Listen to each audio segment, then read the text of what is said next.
Olá, nós estamos começando esse devocional da Comunidade do Redentor e a gente está iniciando outro evangelho. Agora nós queremos olhar para a história de Jesus, para os seus feitos, para a sua obra salvífica, para os seus milagres, para as parábolas, para os ensinamentos de Jesus, na perspectiva do evangelista Lucas. E eu quero iniciar esse devocional trazendo a introdução desse livro de Lucas que nos é proposto no capítulo 1 e os versos primeiros, diz assim: muitos já se dedicaram a elaborar um relato dos fatos que se cumpriram entre nós, conforme nos foram transmitidos por aqueles que desde o início foram testemunhas oculares e servos da palavra. Eu mesmo investiguei tudo cuidadosamente desde o começo e decidi escrever-te um relato ordenado, ó Excelentíssimo Teófilo, para que tenhas a certeza das coisas que te foram ensinadas. Então, a primeira coisa que eu quero trazer para você é a veracidade da palavra de Deus como inspirada pelo próprio Senhor. Os evangelistas, eles foram inspirados pelo Espírito Santo a escrever da parte de Deus. Você percebe que o tempo bíblico era um tempo que imperava ainda a tradição oral e eles tinham muito zelo na tradição oral, muito cuidado. E eles viram uma necessidade de escrever aquilo que eles tinham visto, ouvido, e eles tinham vários recursos para isso. Eles tinham a ditaquê, que eram os ditos de Jesus, por isso que a gente percebe nos evangelhos que aquilo que Jesus fala é praticamente a mesma coisa em todos os evangelhos, mas também é um relato, um testemunho de pessoas com fé. Então, de uma maneira introdutória, rapidamente, quero citar para você que nós podemos confiar no escrito bíblico a partir de um princípio bibliográfico, a qual os historiadores usam. Por exemplo, se a gente olhar para um escrito de Aristóteles, a cópia mais antiga que nós temos dos escritos de Aristóteles datam de 1300 anos depois que o original foi escrito, tendo apenas 5 cópias. Quando a gente olha para o Novo Testamento, a gente tem 4.000 cópias de todo o Testamento no original grego.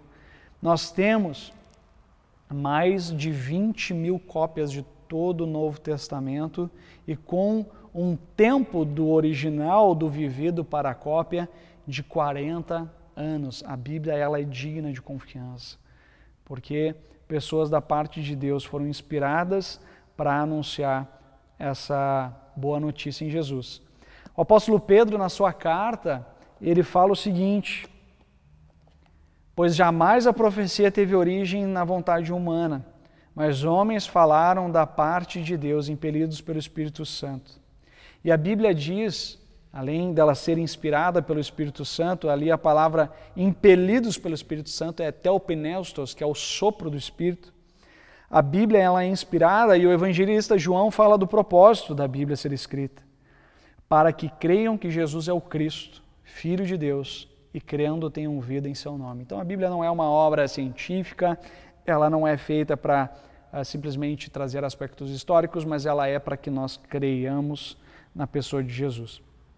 E eu quero, de uma forma breve, porque o nosso tempo já corre, olhar para a vida ainda de Zacarias, que é o texto que vem logo em seguida, e deixar uma mensagem muito simples, mas aplicável para você viver hoje.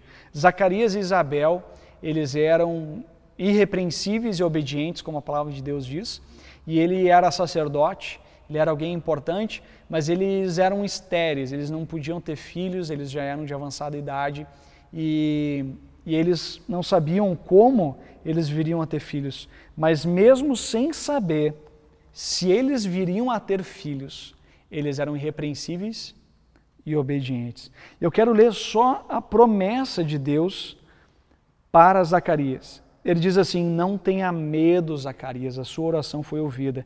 E olha só o que ele fala a respeito de João, que é João Batista, filho de Zacarias, e é profeta que anuncia o Senhor Jesus. Ele será motivo de prazer e de grande alegria para você, e muitos se alegrarão por causa do seu nascimento. Pois será grande aos olhos do Senhor, ele nunca tomará vinho nem bebida fermentada e será cheio do Espírito Santo, desde antes do seu nascimento. E olha só o que diz: ele irá diante do Senhor no espírito e no poder de Elias, para fazer voltar o coração dos pais a seus filhos, e os desobedientes à sabedoria dos justos, para deixar um povo preparado ao Senhor. Queria deixar essa mensagem de uma maneira muito sucinta. Eles obedeceram e tiveram um caráter irrepreensível, mesmo no dia mau. E eu queria dizer isso para você. Mesmo no dia mau, obedeça. Você não precisa sentir para obedecer, você não precisa sentir a presença de Deus, você não precisa ter uma experiência com Deus para obedecer, mas a obediência é a chave para que a gente experimente algo da parte de Deus. Zacarias e Isabel ousaram obedecer, e ao obedecer no tempo devido, no tempo determinado, eles tiveram essa promessa incrível que é João Batista. E com João Batista vem algo concreto da parte de Deus prometido lá no passado, no Antigo Testamento, que o coração dos pais se voltariam a seus filhos. E por isso eu quero deixar essa mensagem para você. A mensagem do Evangelho é a reconciliação da família. A mensagem do Evangelho é que os pais voltarão, converterão o seu coração aos seus filhos e haverá reconciliação. O caminho da reconciliação nos lares e nas famílias é a obediência a Jesus.